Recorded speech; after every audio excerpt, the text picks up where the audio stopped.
Sanggar Cerita mempersembahkan Sabda Pandita Ratu.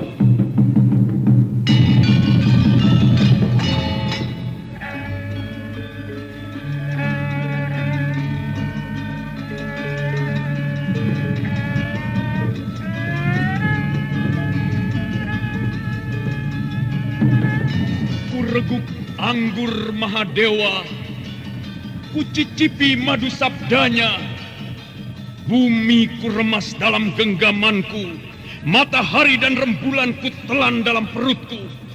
Apakah mungkin aku akan menjadi bunga yang bisa kau petik dan kau sunting?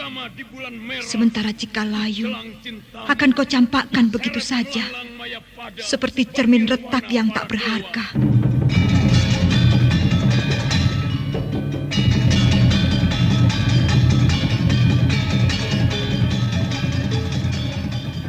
Sabda Pandita Ratu, sebuah kisah penuh dilema, tragedi cinta anak manusia, perebutan tahta, mabuk harta dan duniawi, serta silaunya kehormatan, di mana keangkara murkaan merajalela karena dendam yang membara.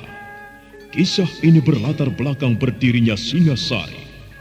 Ken Arok, dialah pemuda yang merekuk pahit getirnya kehidupan. Namun sebenarnya, dialah yang harus melaksanakan sabda-sabdanya. Perjalanan sengsaranya adalah awal untuk meraih keberhasilan, untuk menuju kejayaannya di saat Singasari berdiri. Keputusan apakah yang harus kuambil dengan keinginan aku, Tunggul Ametu?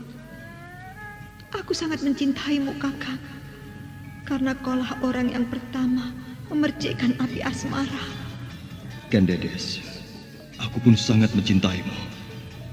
Bahkan sempat kukatakan dalam hatiku, kaulah wanita terakhir yang harus menjadi istriku untuk selama-lamanya. Tetapi apa yang kurasakan setelah aku begitu dekat denganmu?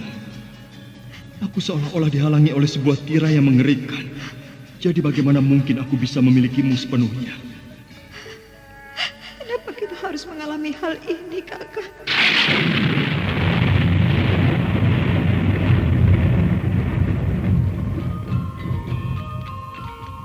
Sabda Pandita Ratu, naskah ditulis oleh Pondra Swasti Langit, diolah oleh Agus Nur Ismail, didukung oleh artis-artis terkemuka, Ferry Fadli, Eli Ermawati, M. Abud, Ivona Rose, dan lain-lain.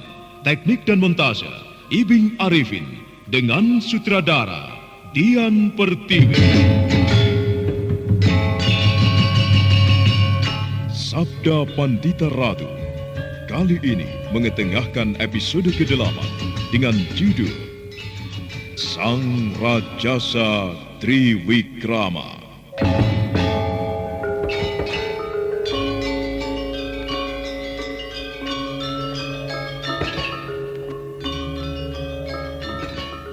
Dalam seri ke-213 ini dengan para pemain Anis Yuliatri sebagai Seruni, Suryadin sebagai Sindupati, Naryo sebagai Boja Pradata, Idris Apandi sebagai Yuda Paksa, M. Abud sebagai Ken Arok, dan pengantar cerita Asdi Suhastra. Ada apa sih, Yu? Dari tadi tak perhatikan kok mukamu kusut banget. Aduh, aku lagi pusing nih. Mamaku minta dicarikan channel YouTube yang ada Sendiwara radionya. Apa ada coba? Loh, ada. Coba aja kunjungi channel YouTube Satria Collection. Di sana ada Sandiwara Radio, lagu-lagu kenangan, dan masih banyak lagi. Wah, ini yang aku cari. Terima kasih ya, Res. Mengenang masa lalu adalah hal yang sangat menyenangkan. Ya, lagu-lagu kenangan, dangdut, pop, ataupun sandiwara radio yang kini sudah tidak bisa kita dengarkan lagi. Jangan khawatir, di konten kami sediakan itu semua. Semuanya bisa Anda nikmati di channel YouTube kami, Satria Collection. Tunggu apa lagi? Kunjungi YouTube channel kami. Jangan lupa subscribe, komen, dan like-nya.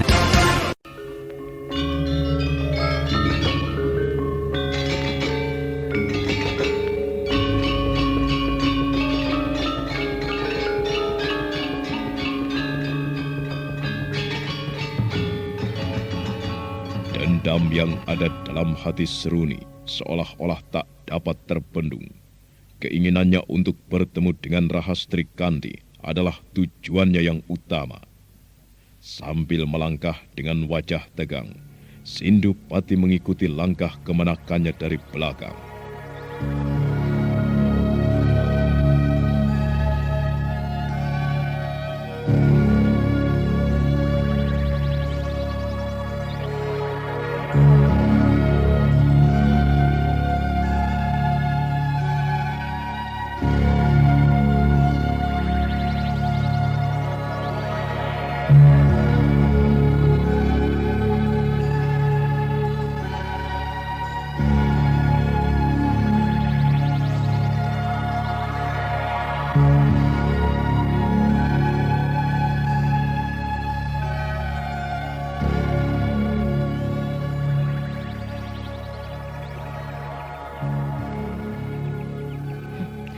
Aku ingin tahu, apakah Paksi Jala Kuning akan diam saja setelah Rahastri Kandi kubawa ke Kori Kunjuro? Gadis bodoh itu akan kuberikan pada Kakang Surubasanto. Sepertinya dendam yang ada di hatimu begitu meledak-ledak ingin segera tumpah, Saruni. Jelas, Paman. Perasaan yang paling sakit yang pernah kurasakan adalah perasaan dendam. Dendam yang ada di hatiku begitu besar dan menjadi karang kasar. Semua itu dapat musnah jika orang-orang yang menyakitiku mampus di tanganku. Rahastri Kandi, Kameswara, dan beberapa orang yang kukenal dan menghancurkan harapanku secepatnya harus musnah. Ya, kau tidak perlu khawatir. Aku akan membantumu sampai semuanya beres dan tuntas. Terima kasih, Paman. Sekarang bagaimana? Apakah kita akan meninggalkan tempat ini? Atau akan terus melangkah sampai bertemu dengan seseorang? Kalau kau tidak merasa takut untuk menghadapi keadaan seperti ini, lebih baik kita teruskan saja langkah kita. Rasanya tidak ada yang perlu kita takutkan. Ayolah. Ayo.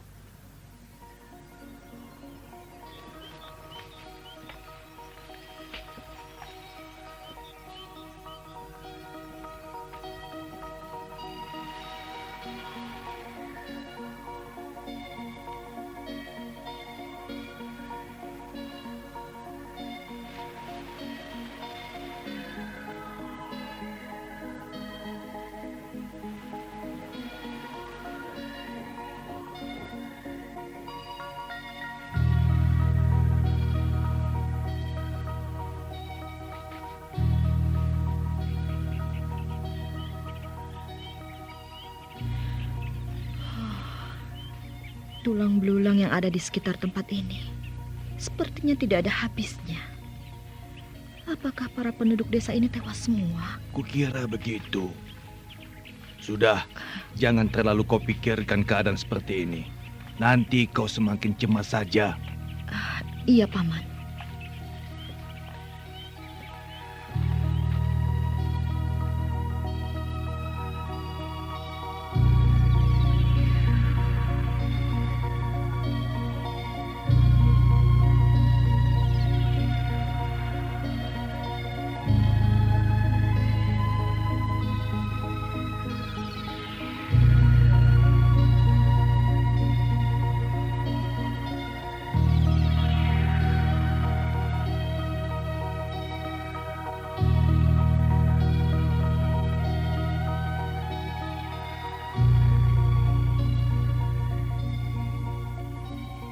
Saruni dan Sindupati terus melangkah menyusuri perkampungan Hamuncar.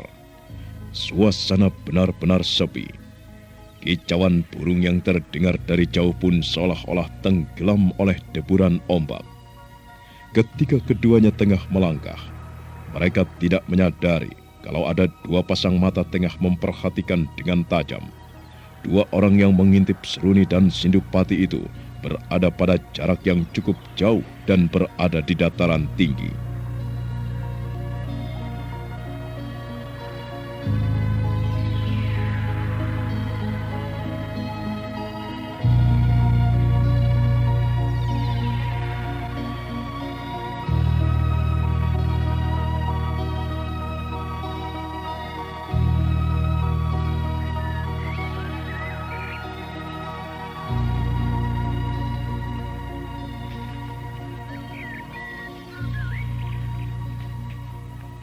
Aku yakin orang yang memasuki perkampungan Hamuncar itu mempunyai tujuan seperti kita, Boja Pradata. Ya, tetapi mereka tidak menyadari kalau berada pada gelanggang bahaya.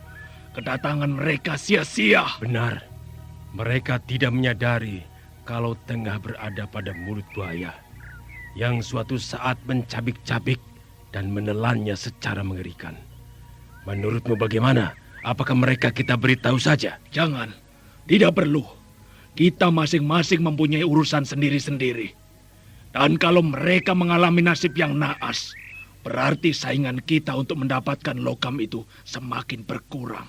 Nah, bukankah demikian Yudapaksa? Iya. Kau benar. Sampai kapan kita akan berada di tempat ini, Pradata? Sampai kita merasa tenang. Kemudian kita berangkat ke gunung, di mana jatuhnya benda itu. Oh, aku merasakan sesuatu yang tidak nyaman. Suasana memang sedang tidak menyenangkan. Kenapa harus bingung? Keduanya masih terus mengintip Seruni dan Sindupati. Namun mereka tidak menyadari bahwa ada bahaya yang tengah mengancam mereka. 3 gumpalan kabut yang merayap dari sebuah pohon turun berkelebat mendekati. Udara seketika itu juga terasa berubah. Sambil menoleh dengan wajah tegang, Boja Pradata tersentak kaget seketika itu juga.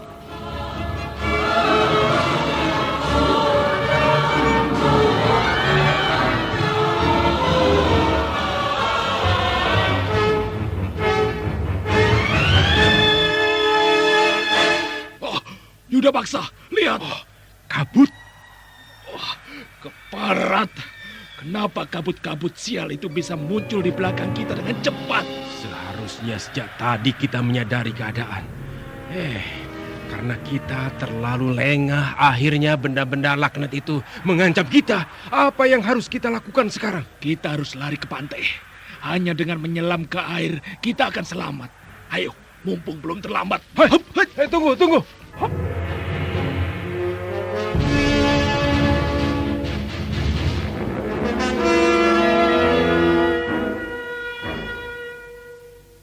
Dengan hati berdebar, Yudapaksa segera melompat menyusul Boja Pradata. Namun ketika keduanya tiba di tepi pantai, mereka pun terkejut karena tiba-tiba saja kabut-kabut itu sudah melayang cepat mencegat langkah mereka. Sekarang keduanya terkepung oleh 3 gumpalan kabut.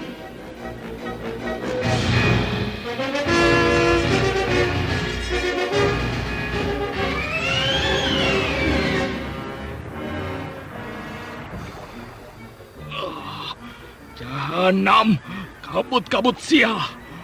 Benda-benda berasap itu seolah-olah mempunyai otak untuk membunuh. Dia tahu kalau kita akan lari ke pantai ini. Terpaksa kita lawan. Gunakan seluruh kepandaian kita untuk memusnahkan kabut-kabut laknat itu. Majulah ke barat! Jangan hanya mengumpat Yudapaksa. Kita harus melakukan sesuatu sambil mencari kesempatan untuk terjun ke laut. Nah, keluarkan seluruh ajian andalan kita. Ayo, bersiap-siaplah sebelum dia menyerang kita. Aku akan mengeluarkan ajian Chandra Sabirawaku. Jangan harap kau akan terus hidup menerima ajianku. Kabut keparat. Boja Pradata, lakukanlah secara bersamaan biar kita mempunyai kekuatan yang tinggi. Ayo.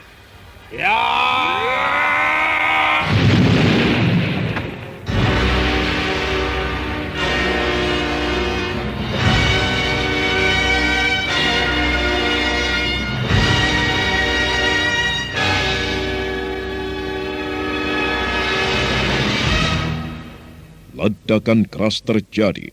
Pukulan ganda yang dilancarkan kedua tokoh sakti itu cukup membuat dada berdebar. Namun sungguh di luar dugaan, rupanya kehebatan dari kabut itu di luar jangkauan pikiran mereka. Kabut-kabut setan yang terkena pukulan itu kembali bersatu dan melayang-layang dengan sombongnya.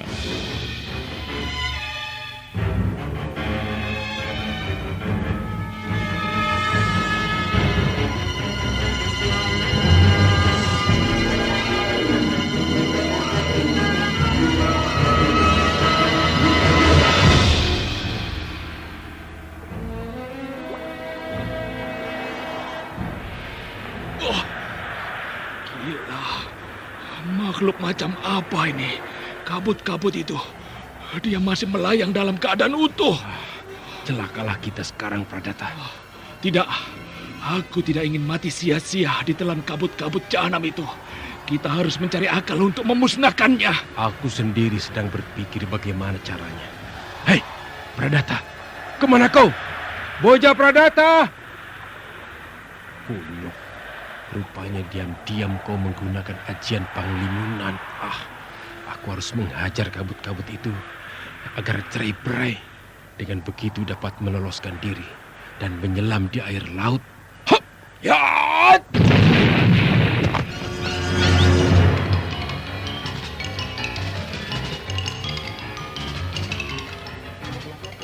Bagus. Kabut-kabut itu pecah. Sebelum dia bersatu lagi, sebaiknya aku melompat ke laut. Hop!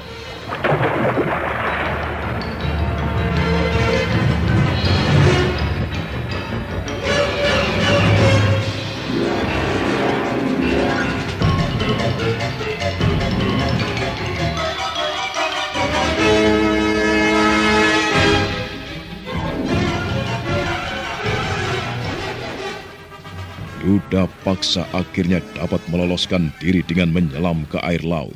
Sementara Boja Pradata yang menggunakan ajian Panglimunan masih belum kelihatan oleh mata biasa. Tetapi sekalipun demikian, rupanya kabut-kabut itu tidak bisa diperdaya dengan mudah. Dan dia bukanlah termasuk makhluk hidup yang bernyawa. Entah bagaimana kejadiannya, tiba-tiba saja terdengar jeritan menyayat di antara gumpalan kabut. Tolong!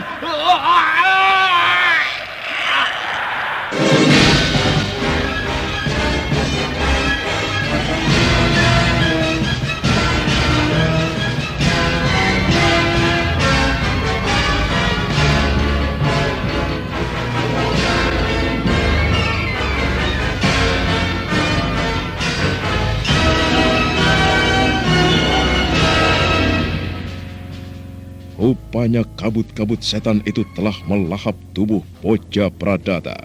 Dalam sekejap tubuh besar dan berotot itu tinggal tulang belulang yang berserakan.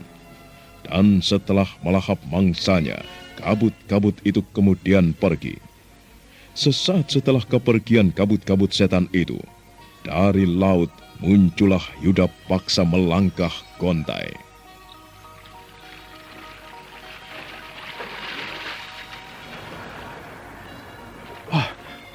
Boja Pradata, sungguh malang sekali nasibmu. Tidak kusangka akhirnya kau mengalami nasib yang menyedihkan. Kabut-kabut itu memang bukan sebangsa makhluk biasa, tetapi dia tidak lebih dari makhluk jahanam. Apa yang dapat kulakukan sekarang? Ternyata angan-angan untuk mendapatkan logam itu terlalu berat kendalanya yang harus kulalui.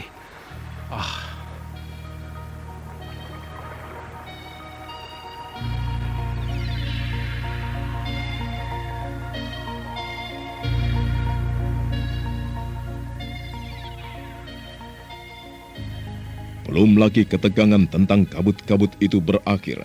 Tiba-tiba Yuda Paksa terkejut oleh sesuatu yang mencurigakan dari balik semak-semak yang tak jauh dari tempat itu. Dengan wajah tegang, dia kembali menepi ke pantai. Namun tiba-tiba...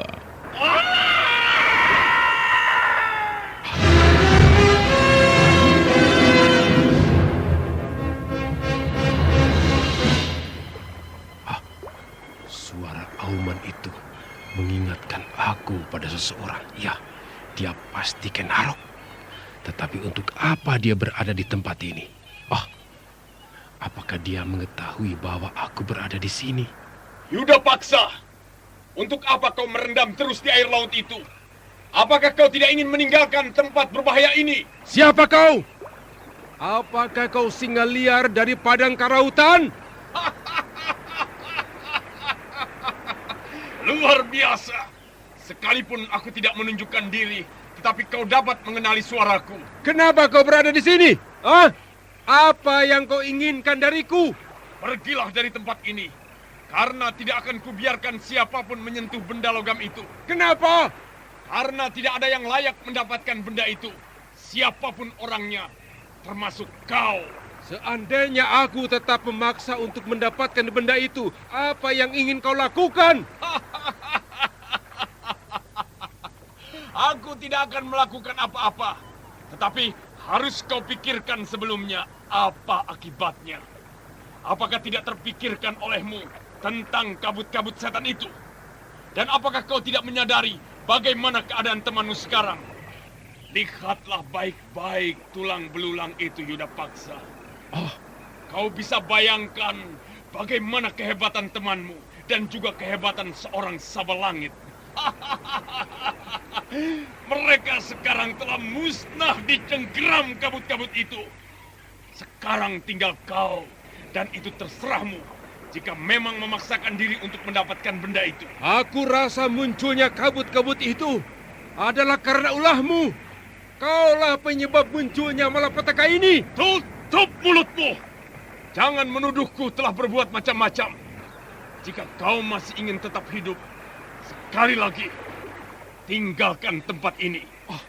Aku bisa saja berbuat sesuatu untukmu. Dan aku juga bisa mengendalikan kabut-kabut itu jika aku mau. Sudahlah, sebelum terlambat dan kesabaranku habis, tinggalkanlah tempat ini. Tetapi kalau kau tetap membandel, terserah. Kau punya hak, tetapi aku juga punya keputusan. Nah, selamat tinggal. Hup! Hei, tunggu! Satu-satunya cara terbaik untuk selamat yaitu dengan meninggalkan tempat ini. Aku memang harus melupakan impian itu. Biarlah benda logam itu menjadi milik orang lain. Asal aku selamat, sebaiknya segera aku tinggalkan saja tempat ini.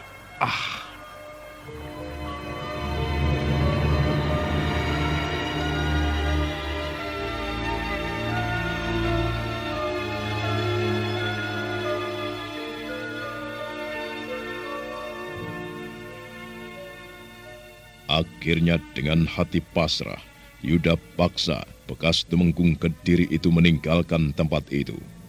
Dia terus melangkah tak jauh dari air laut. Sementara matahari tak terasa sudah menepi, dan suasana terasa sunyi kembali mencekam. Sementara itu, Seruni dan Sindupati yang telah memasuki desa Hamunjar, sekarang tengah berada di salah satu pondok dengan tegang.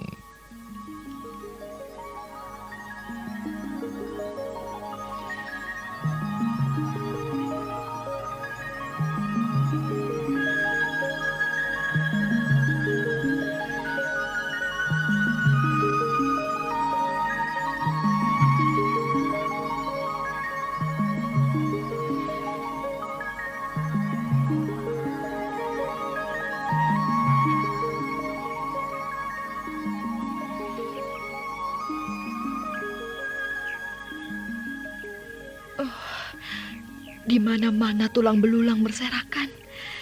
Kejadian ini kelihatannya sangat aneh sekali, Paman. Seolah-olah bukan dilakukan oleh orang-orang liar. Bagaimana mungkin mereka menghabiskan mayat-mayat yang jumlahnya lebih dari 10 dalam sekejap? Iya, aku yakin pasti ada peristiwa lain. Bagaimana, Suni? Seandainya kita mencari tahu kejadian ini. Kita masih mempunyai tugas lain yang lebih penting, Paman. Biarlah masalah yang menimpa desa ini berlangsung. Toh tak ada sangkut pautnya dengan kita. Aku hanya sekedar menawarkan sesuatu. Kalau kau tidak tertarik dengan masalah ini, ya tidak apa-apa. Kurang ajar. Rupanya masih ada orang di sekitar tempat ini, Paman. Rasanya aku tadi melihat seseorang berkelebat ke arah sana. Ayo, kita keluar dari pondok ini, Paman. Berhati-hatilah, Seruni. Desa ini rupanya sudah tidak aman. Tunggu, Paman. Bagaimana kalau kita intip dari jendela itu? Sebelum kita keluar dari pondok ini, kita harus mengetahui keadaan. Ayo, Paman. Ayo. Seruni, apakah kau yakin tadi ada orang berkelebat di luar? Iya, rasanya begitu, Paman. Kelihatannya kau ragu. Jangan percaya dengan perasaan. Kalau kenyataannya sering tidak terbukti. Tapi saya yakin pasti ada seseorang di sana. Lihat. Lihatlah baik-baik, Paman. Tidak biasanya ada angin besar seperti itu. Aku yakin pasti ini perbuatan seseorang. Bukan, Seruni. Angin itu berhembus sendiri. Maksudku tidak ada orang yang menghembuskannya. Iya, dalam keadaan seperti ini, kita memang sering berada dalam ketegangan yang tidak jelas. Bahkan sering juga memunculkan hayalan-hayalan yang justru membuat kita gelisah. Sudahlah, sebaiknya kita keluar dari pondok ini. Baiklah, Paman. Hari sebentar lagi malam. Apakah kau akan tetap memaksakan diri untuk melanjutkan perjalanan, atau kau ingin bermalam di desa ini? Aku sebenarnya ingin terus melanjutkan perjalanan, Paman. Tapi biar bagaimana, kita harus melihat keadaan. Kalau memang kita harus bermalam, maka kita akan bermalam. Tetapi jika tidak, apa salahnya kalau kita melanjutkan perjalanan? Aku hanya menuruti apa yang kau inginkan. Ayo kita keluar. Ya, Paman.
Keduanya kemudian keluar dari pondok itu.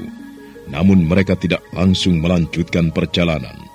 Mereka masih mengamati keadaan dengan wajah tegang. Sementara itu di sebuah dataran tinggi, di mana Biku Dewa Hastu, Empu Gandring, dan Anjan Piani Kayu Wangi serta Panji Parasu berada, suasananya masih diliputi kecemasan yang dalam.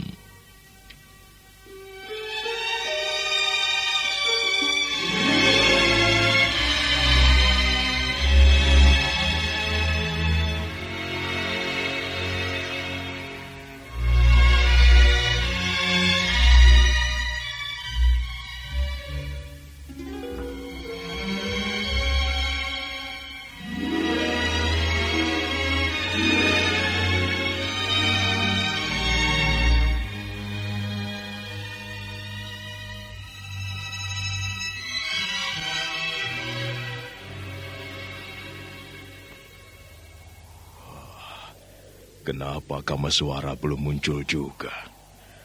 Sebenarnya siapa yang dia temui? Mungkin ia sedang melakukan sesuatu, Kakang. Kalau saya lihat kepergiannya tadi sangatlah aneh, Kakang. Seolah-olah menyimpan sesuatu yang tidak ingin diketahui oleh kita, Kakang. Iya. Sepertinya demikian. Mudah-mudahan saja dia selamat dari gangguan kabut-kabut setan itu.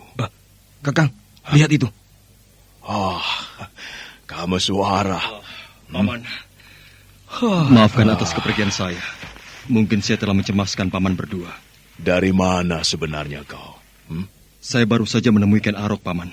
Ken Arok? Kenapa kau tidak bicara bahwa kau ingin menemui dia? Maafkanlah saya, Paman. Karena memang demikianlah apa yang diinginkan Ken Arok. Kalau boleh aku tahu, apa saja yang kalian bicarakan? Kami hanya membicarakan masalah bongkahan logam itu.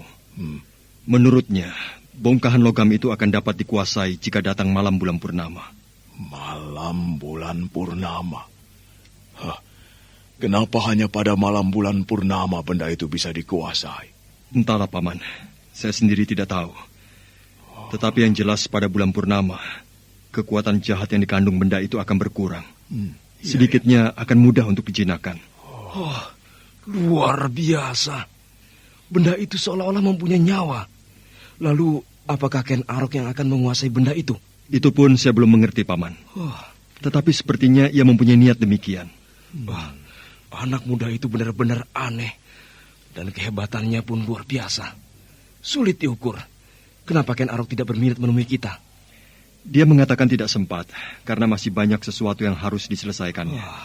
Kameswara, apakah Ken Arok pun tidak menitip salam pada kami bertiga? Dia menitip salam, Paman. Terutama pada Paman Empu Gandring. Oh, Ken Arok. Lalu apa lagi yang dikatakannya, Kameswara? Jika kita ingin melihat benda itu lagi, sebaiknya pada malam hari saja. Menurut Ken Arok, pada malam hari, kekuatannya tidak sejahat pada siang hari. Apakah Paman bertiga berniat melihat benda itu lagi? Oh, iya, Kameswara. Tapi, ada satu yang harus Paman ketahui bertiga. Jangan sekali-sekali benda itu disentuh atau dipegang secara nekat. Karena benda itu bisa menghabisi nyawa kita seketika itu juga. Mengerikan sekali. Tapi biar bagaimana, aku tetap ingin melihatnya, Kameswara. Karena aku merasa belum jelas jika tidak melihat dari dekat. Bagaimana Adi Dewa Hastu? Iya. Ayolah, aku pun ingin melihatnya dengan jelas. Kebetulan sebentar lagi malam. Sebaiknya sekarang kita mencari tempat istirahat yang tenang dan aman agar kita dapat istirahat. Iya, Kakang.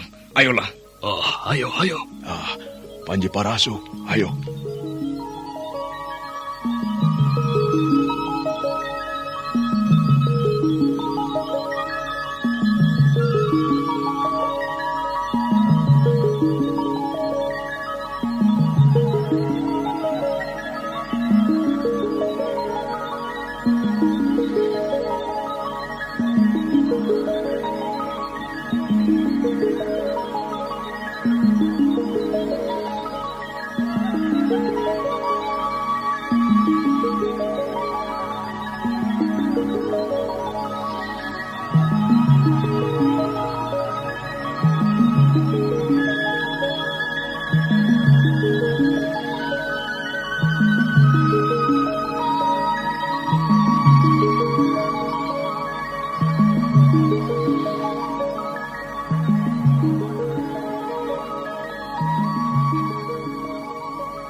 Sambil menanti malam, mereka melangkah mencari tempat istirahat di sekitar tempat itu.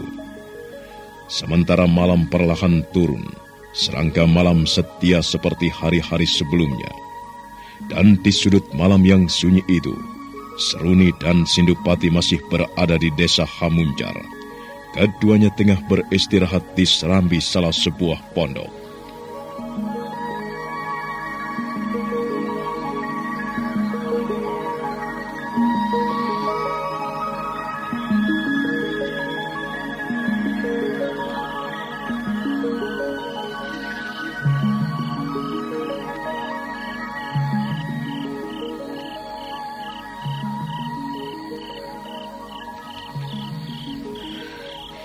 Baru kali ini, aku merasakan kesunyian yang dalam, Paman.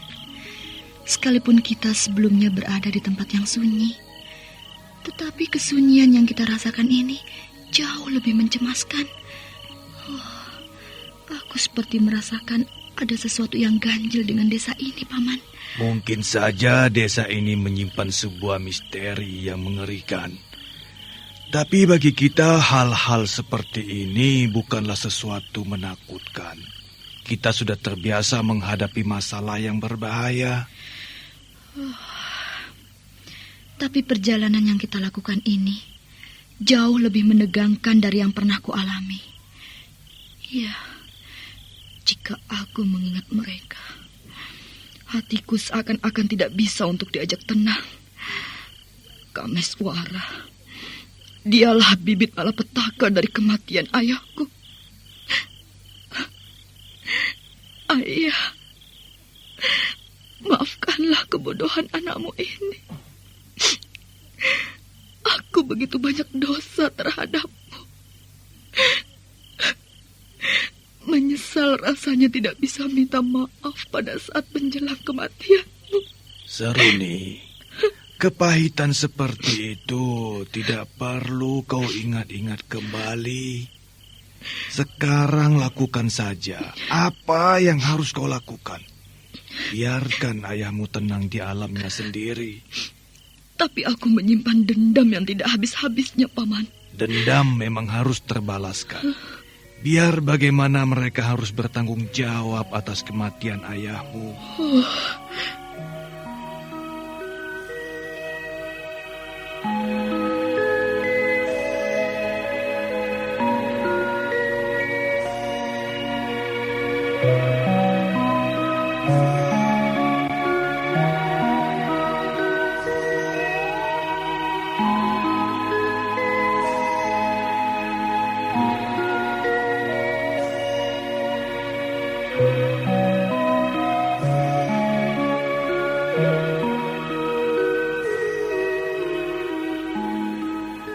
Saat keduanya tengah tenggelam dalam pembicaraan yang serius, dari arah lain, tepatnya dari semak belukar yang liar, nampak sepasang mata tengah menatap dengan tajam.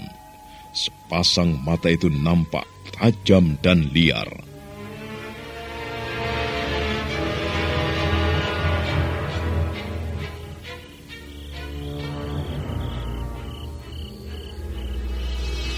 Paman, apakah kau merasakan ada getaran aneh di sekitar tempat ini? Tidak, aku tidak merasakan apa-apa, Seruni. Oh, aku tidak percaya kalau Paman tidak merasakan apa-apa. Paman, lihatlah di semak-semak itu. Seperti ada 2 buah sinar kuning yang mendekam di sana. Seperti sepasang mata. Tapi aku rasa itu mata kucing. Perhatikan saja baik-baik. Sinar itu begitu tajam dan tidak ada kesan yang mencurigakan. Aku tidak percaya. Sebaiknya kulihat lebih dekat saja.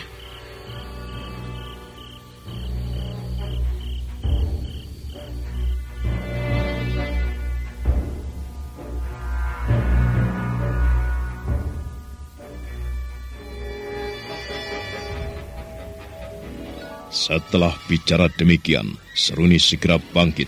Begitu juga dengan Sindupati. Keduanya sekarang sudah berdiri sambil menatap tajam ke arah sepasang sinar kecil itu. Namun belum sempat mereka melangkah, tiba-tiba terdengar auman keras dari semak-semak itu.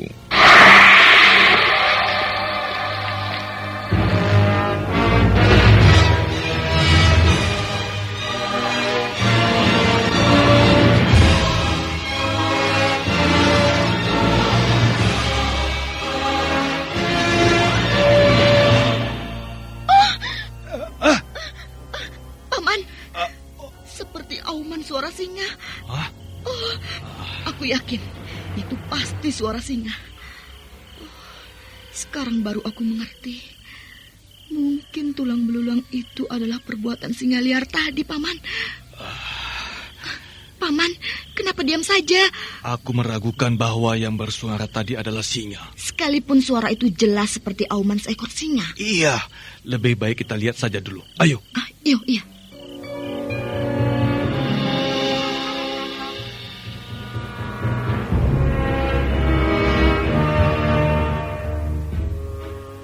Keduanya kembali melangkah, namun mereka melangkah dengan hati-hati sekali. Sosok bayangan itu jelas masih berada di balik semak-semak bersama sepasang matanya yang liar. Dan ketika Seruni serta Sindupati hampir berada di depan tumbuh-tumbuhan liar itu, tiba-tiba saja bayangan itu berkelebat cepat. Singa itu melesat kabur, Paman. Ayo kita kejar. Nanti dulu, Seruni. Bayangan itu bukan bayangan seekor singa. Lalu, bayangan apa yang Paman lihat? Itu bayangan sesosok tubuh manusia.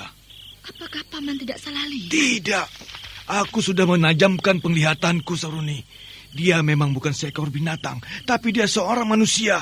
Manusia? Iya. Luar biasa sekali. Suara yang dikeluarkannya begitu dahsyat, seperti mengandung tenaga dalam yang kuat. Sayang dia melesat pergi. Tapi apa yang dilakukannya di tempat ini? Dia seperti mengintai kita. Besar kemungkinan dialah yang membunuh orang-orang kampung ini. Iya. Kemungkinan seperti itu bisa saja terjadi. Ada apa, Surni? Paman, lebih baik kita pergi saja dari sini. Aku justru akan merasa lebih tenang jika berada di tepi pantai, Paman. Baru sekarang kulihat rasa takut yang nampak di wajahmu, Saruni. Iya, aku sendiri tidak mengerti, Paman. Kenapa tiba-tiba saja seperti ada rasa takut yang menyelimuti hatiku. Dan itu terjadi ketika mulai memasuki wilayah ini, Paman. Ya, kukira hal seperti itu cukup wajar, ya. Paman tidak merendahkanmu. Ayolah, kalau memang kau ingin berada di tepi pantai. Iya, Paman.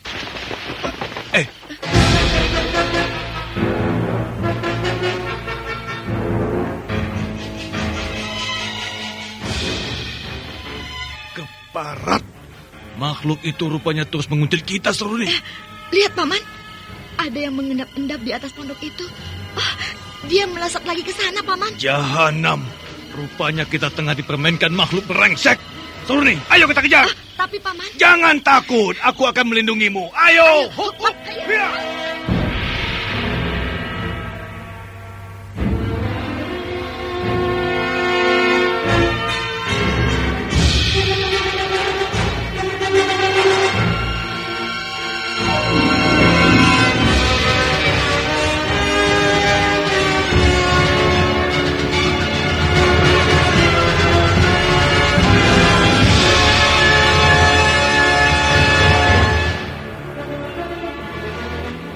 Akhirnya, dengan terpaksa, Seruni melesat mengikuti langkah pamannya pergi. Sementara malam masih membentang dengan sunyi, sesosok bayangan yang dilihat oleh Seruni sekarang sudah lenyap tanpa jejak. Dan ketika keduanya berada di bekas tempat berdiri makhluk aneh itu, mereka terdiam sesaat lamanya, karena apa yang dicarinya tidak diketahui kemana perginya. Ada apa sih, Hugh? Dari tadi tak perhatikan kok mukamu kusut banget. Aku lagi pusing nih. Mamaku minta dicarikan channel YouTube yang ada sendiwara radionya. Apa ada coba? Loh, ada. Coba aja kunjungi channel YouTube Satria Collection. Di sana ada sandiwara radio, lagu-lagu kenangan, dan masih banyak lagi. Wah, ini yang aku cari. Terima kasih ya, Res. Mengenang masa lalu adalah hal yang sangat menyenangkan. Ya, lagu-lagu kenangan, dangdut, pop, ataupun sandiwara radio yang kini sudah tidak bisa kita dengarkan lagi. Jangan khawatir, di konten kami sediakan itu semua. Semuanya bisa Anda nikmati di channel YouTube kami, Satria Collection. Tunggu apa lagi? Kunjungi YouTube channel kami. Jangan lupa subscribe, komen, dan like-nya.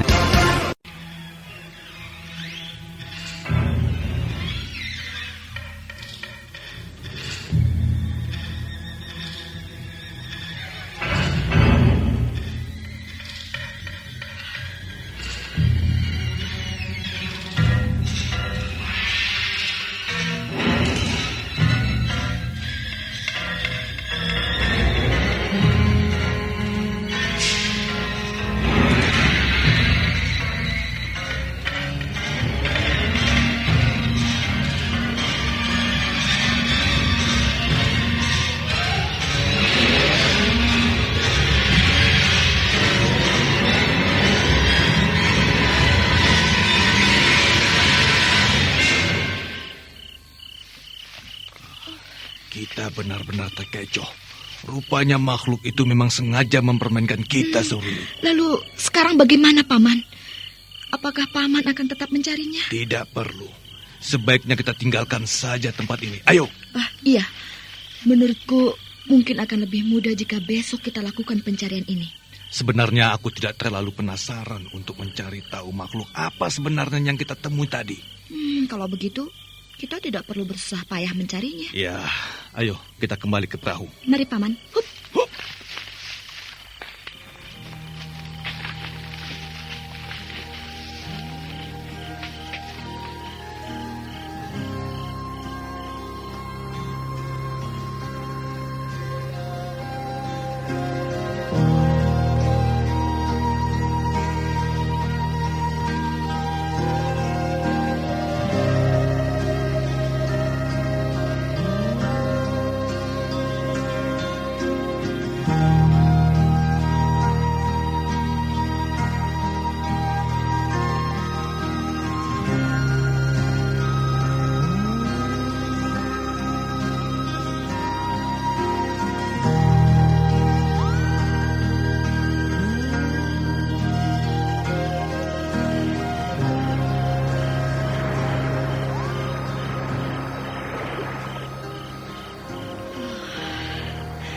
Lega rasanya setelah berada di sini. Rasa cemas yang semula mendekam di hatiku berangsur-angsur lenyap, Paman. Jangan dulu keburu tenang, Seruni. Lihatlah siapa orang yang melangkah kemari. Sial. Rupanya makhluk tadi benar-benar manusia. Mungkin dia sengaja ingin menantang kita, Paman. Iya. Sebaiknya kita bersiap-siap sebelum dia memangsa kita. Iya.